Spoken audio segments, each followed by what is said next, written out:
Coaches, we're going to talk you through some of these RPO concepts used by Albion College in Michigan off their inside zone and their pin and pull run concept. This is an excellent piece put together by Coach Brewer, who is their offensive coordinator over there. So I'm going to try to get through as many of these as possible.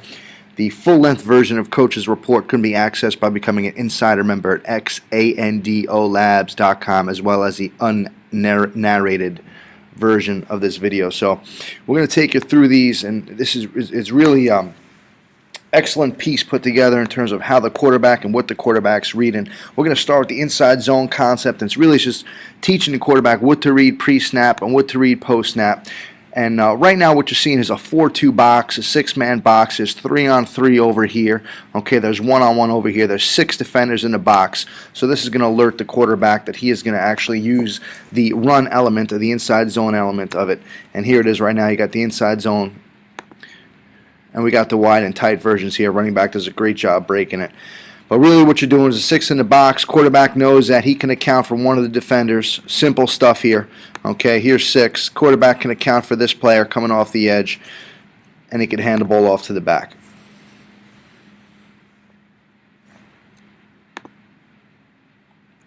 Okay, now what you're saying looks like a man-free structure over here. 3 over 3 to the receiver side. Okay, and you have 1 over 1 backside. Single high safety, again 6 in the box. You're looking for the zone read element. Quarterback sees it, quarterback knows it right now, and just a great job by that running back. You're going to see it in the other shot. He really does a good job, you know, pressing front side and cutting back for a huge gain. And of course, when we run this offense, a zone offense, running backs have to know what they can do. Okay, pressing the front side here, good job, and then cutting it back. Piece is mainly not about teaching the running back, it's mainly teaching the quarterback what to identify here, so we'll move on. Okay, now you're going to see right now the quarterback sees a numbers advantage. He has 3 over 2, okay, to the play side, so he knows the screen is there off the inside zone action. There's a screen, okay, he's got 1 to block 1 here, 1 to block 1 here. There's a screen, receiver gets in the alley.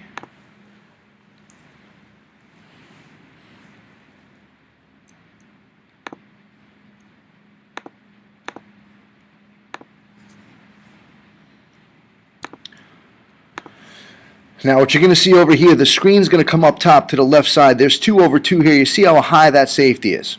Okay, so the player right here, the receiver that's not getting the screen off the zone action, knows he has to block the most dangerous man, which he does here. So this is an advantage. Even though it's 2 over 2, you have a deep safety here. You're going to get yards regardless. So right now the quarterback sees it, puts the ball in the belly of the zone play, pulls it out, throws a screen, gets a pretty decent gain.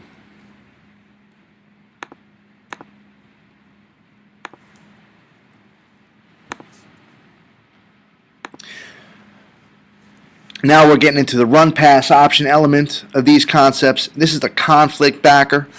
Okay, so you're going to have a screen to the right. You're going to have zone coming to your left. Okay, the quarterback's going to read that conflict backer. Once it's an RPO, we know that tackle's locking on that 5 technique. This backer sits a little bit here. Quarterback sees it. He gives the ball in the zone play.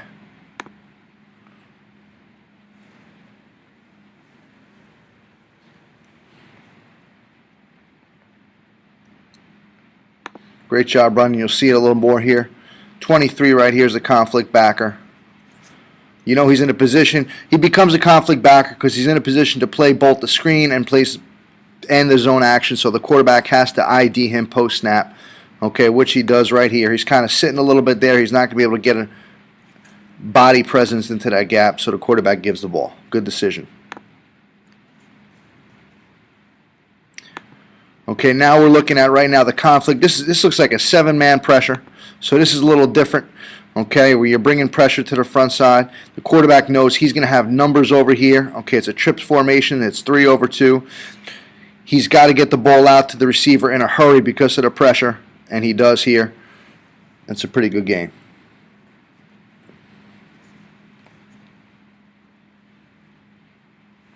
So there's the pressure.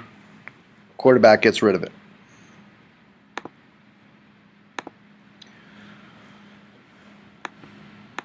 Now again, it looks like you got 3 over 2. You're looking at the conflict backer right here. Quarterback makes a decision. Backer sits in the box. Quarterback decides to throw the quick screen. See the other shot, give you a little better picture of it. Okay, there's 54. There's a conflict backer. He's going to step up, give the quarterback enough room to get the ball out on the screen.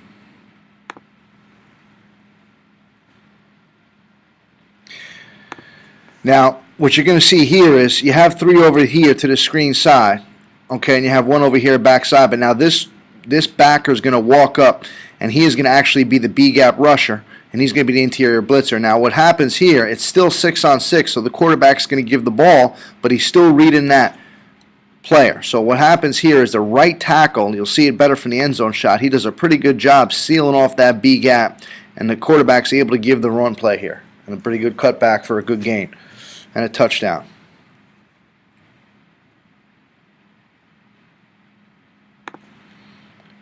So there's a conflict backer. He's walking up.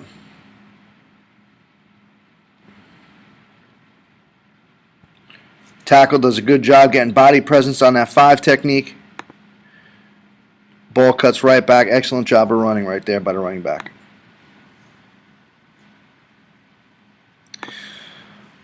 Okay, now you have a screen set up here. 3 over 2. You know the numbers are already there.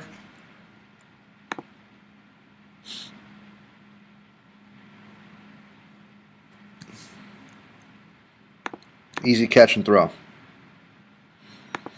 Same concept off inside zone action. 3 over 2. The issue could be this backer. He's in a conflict area. So the quarterback's able to read him. Okay, he sits in the box. Quarterback's able to throw right out to the receiver. So that's a good point right there. The conflict backer is in the gray area, so a decision has to be made by that quarterback in terms of what he's going to do.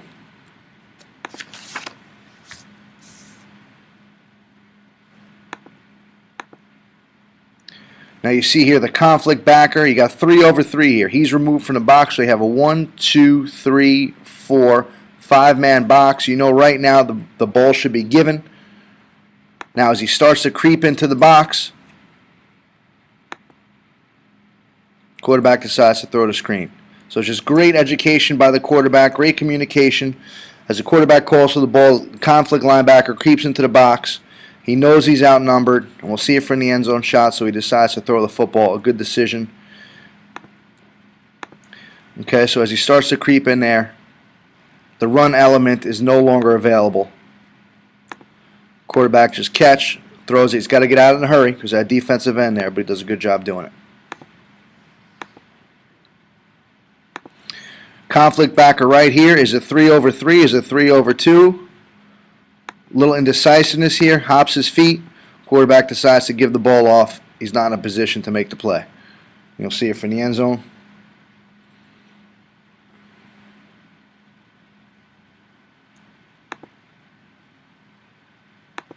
Right now looking at 47. That's the conflict backer. You got a 4-2 front. Not in a position to close. Tackle's able to wall that player off. He's one-on-one with the safety.